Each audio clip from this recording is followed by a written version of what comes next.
Yo, G, you're here early. Help me out with the door, bro. Yeah, you got it. Got some toys to unbox.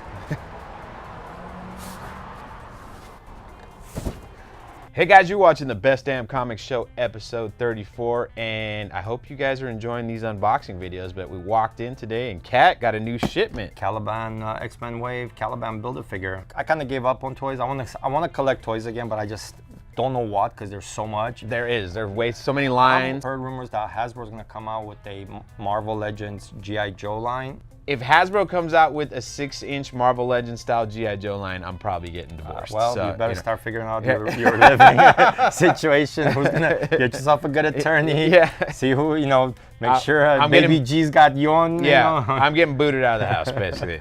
But let's open this thing. Supposedly they're redoing the G.I. Joe movie too, and they're going back to like original Larry Hama. They're going back to American Hero instead of International Force. Yeah, so we'll see, man. I hope so. First, what do we got? Skullbuster from the Skullbuster. From the. He's a Reaver, right? Oh man, this Jubilee is cool. Check this out. This is actually a different mold. This is a Build-A-Figure that was a Toys R Us exclusive. It was right around the time that Marvel decided to start pulling all the X-Men books. Right. So and they pulled the rights. So Hasbro was only able to put out a limited amount, and if you found them, they were going for $1 million. Blink. Now this was another character that was way hot back in the day. I wish I had the comic book. It's like straight out of the comic book. I mean, it's a phenomenal figure. I mean, they're so cool, man. I wish I was still collecting sometimes. We've been waiting for X-Men figures. If you're a Marvel Legends collector, we've been waiting for them to put X-Men figures out for a long time now. And now that everything's coming full circle, I think we're gonna see a lot of stuff. Dude, this is freaking.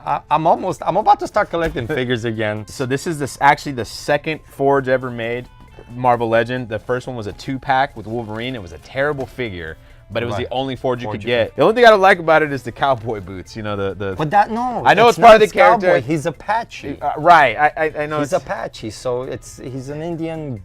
Shaman. I'm just not a tassels kind of guy, man. Dude, you should read that Fall of the Mutant storyline where supposedly they die and they end up in Australia. Dude, that storyline is phenomenal. The Adversary, it's a phenomenal storyline. I think Silvestri was the artist at the time. Obviously, Chris Claremont writing it. We got Wolverine Weapon X. That's another cool figure. So, that's another cool figure. I mean, look at all the cables, everything is like the helmet. So I had the Toy Biz version I remember that from the early '90s. That they're shitty figures, but they were like the first X-Men figures you could get. Yeah, the Toy Biz, and then they moved on to that more articulate line. And there's some cool history with toys. How do you feel about the Toy Biz versions versus these ones? Because I know there's a lot of people that are hanging on to them, but I feel like these molds now are far and above better than the figure molds. They're getting better, but you look at some of the Toy Biz stuff. It came with cool stuff. I feel like the Toy Biz stuff came with cool stuff, like the bases and backgrounds that you could mount, but the actual figures themselves, some of them are. They look. I don't know. Some of them. They look cool. I mean, they're all. Look, if you're a kid, adult, whatever, this is freaking great. Yeah, it doesn't matter. This is the Beast, man, and to be honest, I mean, you hear people bitching and complaining, oh, they love this Beast. I don't know if I like this Beast. What do you not like about it? I don't know. He just looks too bulky. It looks like Jim Lee. Does it look like Jim Lee? I think so. I think it looks like the Jim Lee version. No, like you said, this is X-Men '92 Beast. And it has, look, what I like is it's got this pivoting hand. I've never seen him do that. Right. So you can have him stand on his hand. I've seen people pose him that way already, which is, that's awesome, man, for me. And then finally, what do we got? Oh, we got everybody's favorite Cajun, Gambit. Solid cases. I'm getting solid cases of him too, because I know everybody's looking for Gambit right now. Oh, you can do that now? You can order entire characters? So I got solid cases of Gambit coming too soon, probably in the next few weeks. But man, I wish I was collecting again. That's all I gotta say, because I'd be opening these and build a figure again. So let's put these away, dude, because I don't want to spend money I don't have on this. Divorce is coming early. Yeah, exactly. Well, let's move on to our picks of the week. Let's do this. All right, Kat, what do you got this week? If you guys haven't read Deceased, I'd say jump on it. No strings attachment, no bigger plot, just basically techno zombies in the DC universe. It's definitely an interesting plot point. I checked out the first issue, and it was right. It was fun. It was fun. Yeah. There was nothing, no overwhelming origin or anything like that. That's all of a sudden is the first thing in the DC universe. No, it's just, if you haven't read the first one, I suggest you read it. But basically, Darkseid and the block. What's the block inside of Cyborg? Mother Box. The Mother Box. It's New Gods, basically. It involves New God stuff, and it's turning into a zombie apocalypse. Yeah, techno-zombie apocalypse. So, it's, something to check out. It's fun. Yeah. 6 issues, in and out, done. I'm doing Incredible Hulk Last Call, and that's because it's just nostalgia, and it's Peter David, Dale Keown. I don't see this book being, it's a one-shot, I believe, but and I don't call it nostalgia, but just the fact that we've got 12 years of Peter David, who did some of the best Hulk out there, and you can clearly see Al Ewing using some of his in Immortal Hulk, but Dale Keown, I mean... It's like Peter David was like, hold on, Al. Okay, you're taking a little too much credit for my work. Let me hold my beer. And then, and then Dale Keown's art. I mean, we haven't seen much out of him in a while, outside of some variants over at DC, I believe. I mean, that combo is just screams late 80s, early 90s. So I got that. I love. Again, I've been saying this, but man, Conan and the Marvel MCU is phenomenal. That Savage Avengers #1 was great. Phenomenal art by Mike Deodato. Jerry Dugan is doing great with that. But Savage Avengers #2, and the intriguing thing is this issue, spoiler it, but one of the subplots is Logan, and the solicitation says Logan gives his blood to an Avenger that changes him. So could that be could fans go like, oh shit, that's the first appearance of whoever gets the blood and develops claws or something? I don't know, but it's a great book, period, but just that little angle, I want to see what they go with it. So that actually scares me a little bit. It could go either way. It could turn into something really cool, or it could be something stupid. Right. As for variants this week, I got 3 books for you, technically 4. So Deceased #2, it's got a bunch of store exclusives. These are the DC exclusives, though. You got a Matina Superman zombie variant, which is cool. It's Matina. I know. I think he's starting to get back the buzz that he lost with the whole with the accusations. But it's a cool book. And then Yasmin Putri. I really like this book. It's awesome. Putri's been doing some phenomenal covers. Yes, she has. At Marvel and DC. She's really talented. I mean, maybe right now's the time. We've said it before. Maybe it's time to start looking at some of those older variants. Savage Avengers #2, Mike Deodato variant. I really like this because it's got the whole. I like covers that have the whole team on it. You know, those are the best ones out there. Cover. Exactly. It's just got. If you like Mike Deodato's art, Venom, Conan, Wolverine, Punisher, Doctor Voodoo. Just the layers where the characters are placed and everything. He's got such a great eye for that, dude. It's also I think it's open order, right?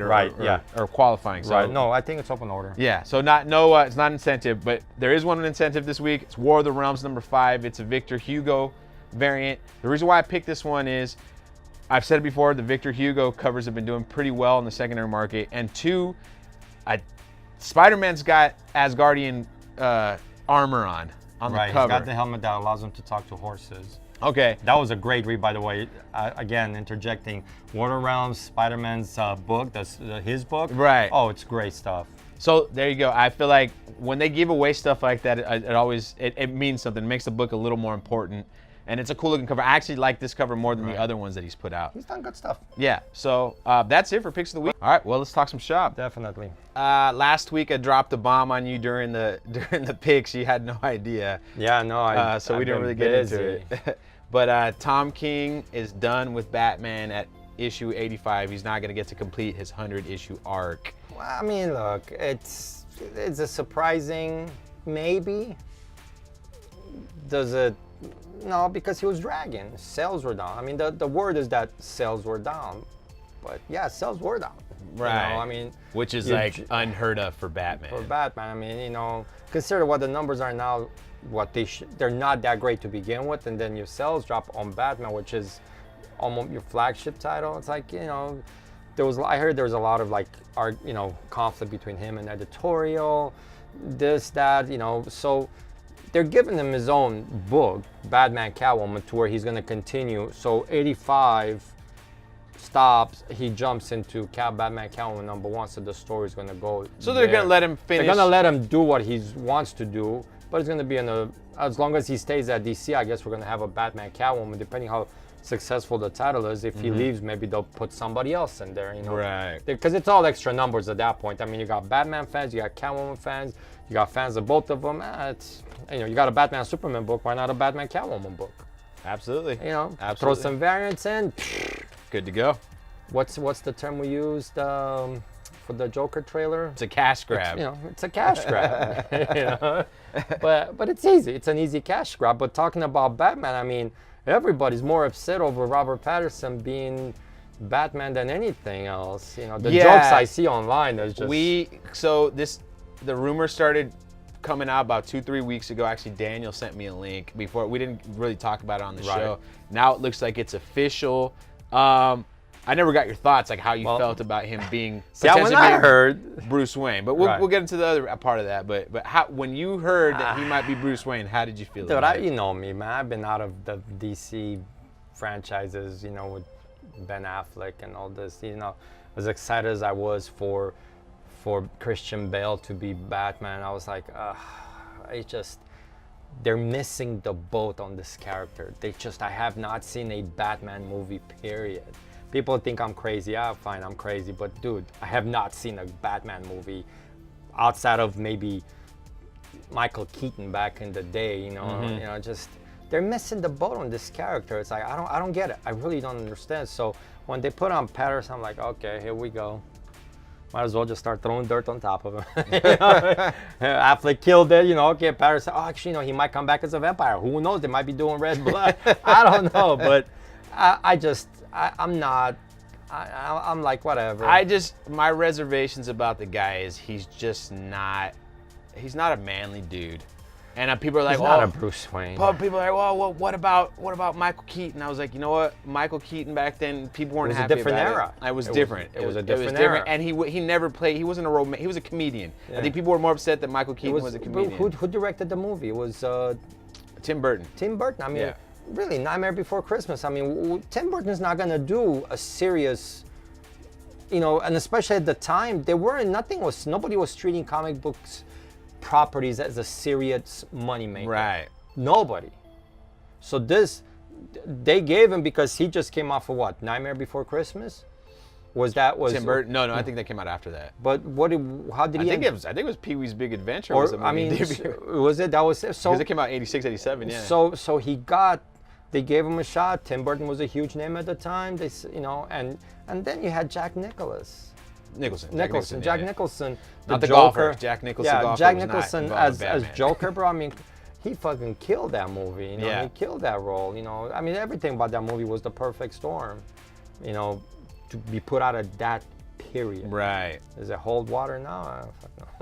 I haven't watched it. I haven't seen it. But I think if you really think about it, it was a good transition from, you know, Adam West TV Batman, which is super goofy, to this. Like it was a middle ground between that. But it was all about the time period it was produced. That's the thing. There's an interesting article, if I don't remember, I mean, I read it years ago, that everything is made based on a decade.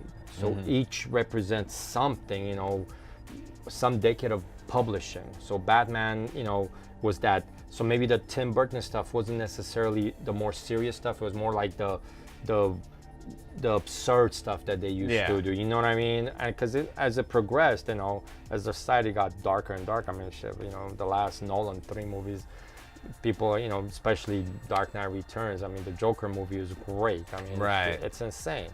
Well, you had some other news, though. About no, it's not that. A rumor, at least. You know, I'm talking to somebody, came in the shop, and I've heard it from 2 or 3 different people now.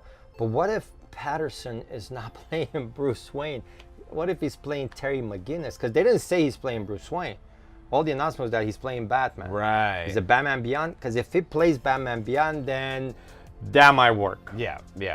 And with what one of my guys said, and again, this is just purely speculation, rumors, that they might bring back Michael Keaton as an older Batman. Right. If that's the case, that shit would work perfectly. That'd be pretty awesome. I might be on board for that one.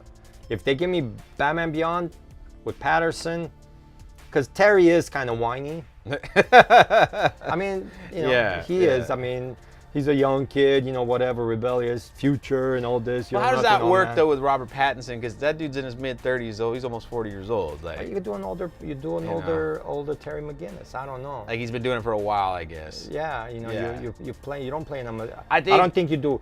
If you do an origin story, you're just fucked again. I mean, I'd like to see a Batman Beyond in general because it's a character that people don't seem to give enough credit because it's not Bruce Wayne. It's not Bruce Wayne, but it's a good character. It's a great character. I mean, the animated series was awesome, you know. So I wouldn't mind that actually. No, I honestly like. I might. That when I heard that, I was like, that might work. So here's hoping. Here's hoping. And then finally we got a fan question from Sinister Double 666. I hope that's how.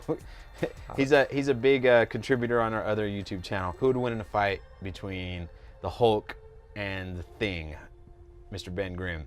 You know, that's a good question because, I mean, they're both, and this is their first meeting, first meeting of FF and Hulk, so it's probably basically their first battle, and you know, it just seems over the years, I don't think any one of them won. I think it was who writes the book. If they really go, who the writer prefers. Is it going to be in a Fantastic Four book? If it is, then yeah, the Thing's going to win because it's FF.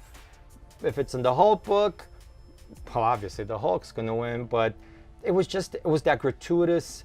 They would do it every so often. It would be like the gratuitous monster fight because they were both looked as monsters. Right. You know, Hulk was a monster. Ben was like, "Don't look at me, I'm a monster," you know, blah blah blah, with the heart of a teddy bear. You know what I mean? They're both. So, you know, I don't recall. You know, I think most of their fights ended as a draw. Maybe I would say maybe there was one instance that the Hulk actually beat. Because again, I kind of look at it this way. I feel like whenever they had those kind of battles, it was always like them beating each other up, and then the real bad guy shows up. So exactly. They stopped, and there was a bit. But if we're gonna play hypotheticals here, knowing what we know, I think it really depends on what version of the Hulk. Because remember, you had the Thing that mutated too, in the 90s. He had all his radiation.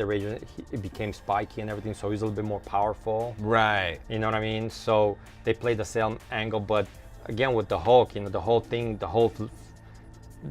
catch line for the Hulk was, "I'm the strongest one here. The madder I get, the stronger I get." Right, exactly. So we see every time you hit Hulk, every time he gets more mad, he gets stronger and stronger and stronger. So it gets to a point where his strength doesn't increase. Doesn't increase. Yeah. No. So if it's that Hulk, I would take him in a fight. However, if we're talking like Joe Fixit. Yeah, because Joe Fixit had different power levels. Exactly. He didn't have that angle. However, at the same time, he was smarter. So there's a possibility, like, again, at the end of the day, it becomes down to how creative the writer is. Right. Editorial. Who does the editorial want to win? You know, but that's a really good question. That's a really fun question. Yeah. Thanks for bringing that up. So. Anyways, guys, thanks for watching us. You know the drill. Smash that like button. Leave comments. Let us know what you think. Subscribe if you're not a subscriber. Ring the bell if you are. And Cat, take us away. Read comics. I want you to read comics. I want you to go support your local comic book store. Buy some books, man. Support print. Buy some action figures. Buy some toys. Go to your LCS instead of going to Target. I know it's going to be at $2 or $3 more expensive, but we don't make that much on these toys. Screw Target, screw Walmart. We're here for you guys, so you know, return the favor. See you guys next week.